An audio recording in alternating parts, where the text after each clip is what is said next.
प्रिय विद्यार्थियों, पिछली कक्षाओं में हम लोगों ने मौलिक अधिकार के अंतर्गत समानता का अधिकार अनुच्छेद 14 से 18 एवं स्वतंत्रता का अधिकार अनुच्छेद 19 से 22 तक का अध्ययन किया है।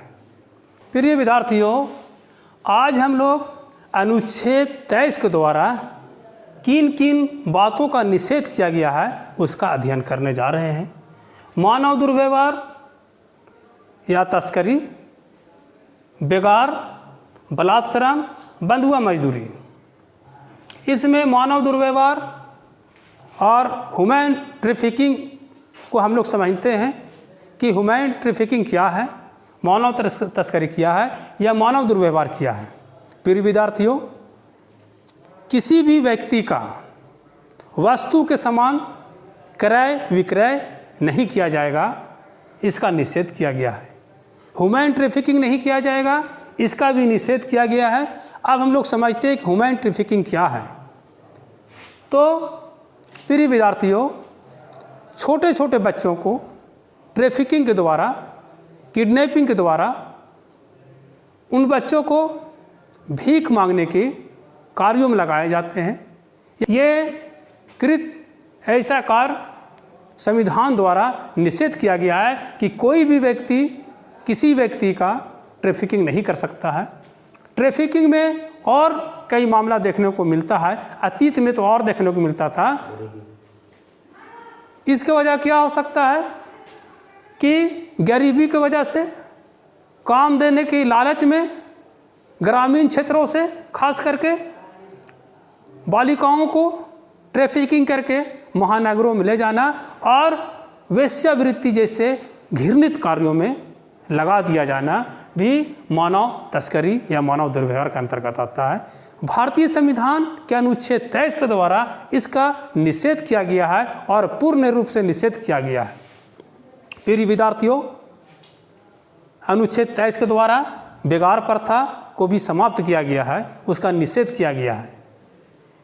बेगार प्रथा क्या है, आइए हम लोग इसको समझने की कोशिश करते हैं।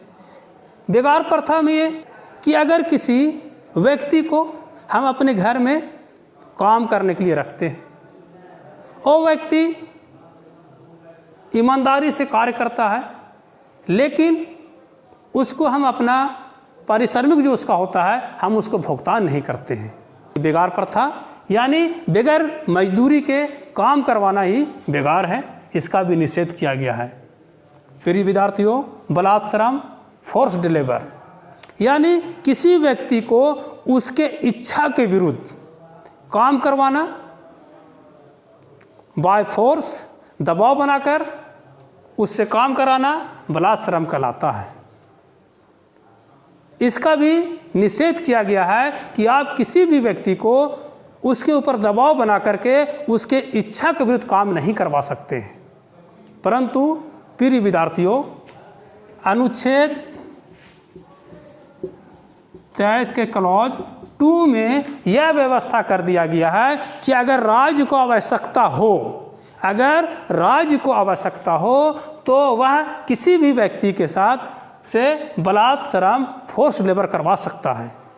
यह राज्य किस स्थिति में कर सकता है, इसको भी थोड़ा हम समझने की कोशिश करते हैं कि अगर कोई बाह्य देश हमारे देश पर हमला कर दे, तो उस स्थिति में राज्य किसी भी व्यक्ति से काम ले सकता है उसकी इच्छा के विरुद्ध। महामारी जैसे कोरोना या अन्य इस तरह के बीमारी आ जाए, प्रकोप आ जाए, तो उस परिस्थिति में भी राज्य किसी भी व्यक्ति से उसके इच्छा के विरुद्ध सेवा ले सकता है। बंधुआ मजदूरी यानी बॉन्डेड लेबर में ये होता है, पहले जो अतीत में ये भारत में बहुत पाया जाता था, अब थोड़ा उस पर कंट्रोल किया गया है। अगर कोई किसान कृषि कार्य के लिए या कोई अन्य व्यक्ति किसी कार्य के निष्पादन हेतु साहूकारों से, सेठ से या धनी लोगों से कुछ उधार लेते थे, कर्ज लेते थे, ताकि वह कृषि कार्य या अन्य जो कार्य होते थे वो कर सके। परंतु दुर्भाग्यवश फसल का अच्छे तरीके से उत्पादन नहीं होने की स्थिति में वो किसान जिसने कर्ज लिया था वो पैसा चुकाने से असमर्थ हो जाता है। इस स्थिति में जिसने कर्ज दिया था, जिस सेठ साहूकार ने, जिस धनी व्यक्ति ने, वह उस पर दबाव बनाता है कि उसको मेरा पैसा वापस करो, जो मैंने तुम्हें कर्ज दिया है उसको वापस करो। परंतु चूँकि फसल बर्बाद हो गया था, उग नहीं पाया था, अनाज नहीं हो पाया था, जिसके कारण वह अपने को असमर्थ पाता है और भुगतान नहीं कर पा रहा है। इस स्थिति में वह सेठ साहूकार उस व्यक्ति को अपने यहाँ खेती कार्य हेतु या अपने जो भी जिस तरह के भी फार्म हाउस होते हैं उसमें काम करने के लिए उसको रख लेता है और उससे कार्य करवाता है। इस बीच में जो वह काम कर रहा है, जिसने कर्ज लिया था, उसको किसी तरह का मजदूरी का भुगतान नहीं किया जाता है। इस व्यवस्था को बंधुआ मजदूरी कहते हैं। इसको भी भारतीय संविधान के अनुच्छेद 23 के द्वारा निषेध किया गया है कि आप किसी भी व्यक्ति को किसी भी परिस्थिति में बंधुआ मजदूर नहीं बना सकते हैं। प्रिय विद्यार्थियों, अब हम लोग अनुच्छेद 24 का अध्ययन करेंगे। शोषण के विरुद्ध अधिकार के अंतर्गत अनुच्छेद 24 का अध्ययन करेंगे, इसका विश्लेषण करेंगे और समझने का प्रयास करेंगे कि अनुच्छेद 24 के द्वारा किन चीज़ों का निषेध किया गया है। अनुच्छेद 24 के द्वारा 14 वर्ष से कम उम्र के बच्चों को जोखिम भरे कामों से नहीं लगाना है। यानी जोखिम भरे जो काम होते हैं, जो जीवन के लिए बहुत ही खतरनाक होते हैं, जीवन उससे बर्बाद हो सकता है, नष्ट हो सकता है, वैसे कामों में 14 साल से कम आयु के बच्चों को नहीं लगाया सकता है। अब जोखिम भरे काम कौन कौन होते हैं जिनसे किसी भी बालक का जीवन जा सकता है? तो पटाखा फैक्ट्री में काम करना, विविध प्रकार के आतिशबाजी के सामान बनाए जाते हैं इन फैक्ट्रियों में। यहाँ तरह तरह के केमिकल्स का यूज किया जाता है, प्रयोग किया जाता है, जिसका प्रभाव बच्चों के जीवन पर पड़ता है। अतः उन कामों में बच्चों को जिनकी आयु 14 साल से कम है नहीं लगाया जा सकता है, इसका निषेध किया गया है। फिर हम लोग ये देखते हैं कि तरह तरह के कल कारखाने जहाँ पर हानिकारक गैस निकलते हैं, उनका उत्सर्जन होता है उन कल कारखानों से, वहाँ पर भी 14 साल से कम उम्र के बच्चों को नहीं लगाया जा सकता है, क्योंकि उनके जीवन पर उन गैसों का विपरीत प्रभाव पड़ेगा। फिर हम लोग किसी माइंस में उन बच्चों को नहीं लगा सकते हैं।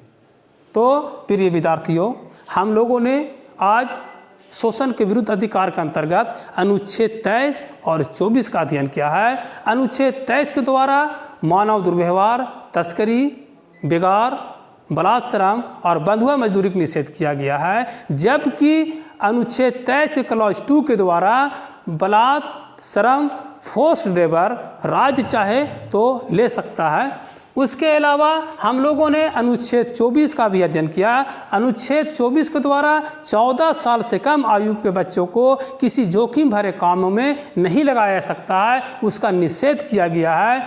तो प्रिय विद्यार्थियों, आशा करते हैं कि आपको शोषण के विरुद्ध अधिकार के अंतर्गत जो व्यवस्थाएं हैं वो भली भांति समझ में आया होगा। धन्यवाद।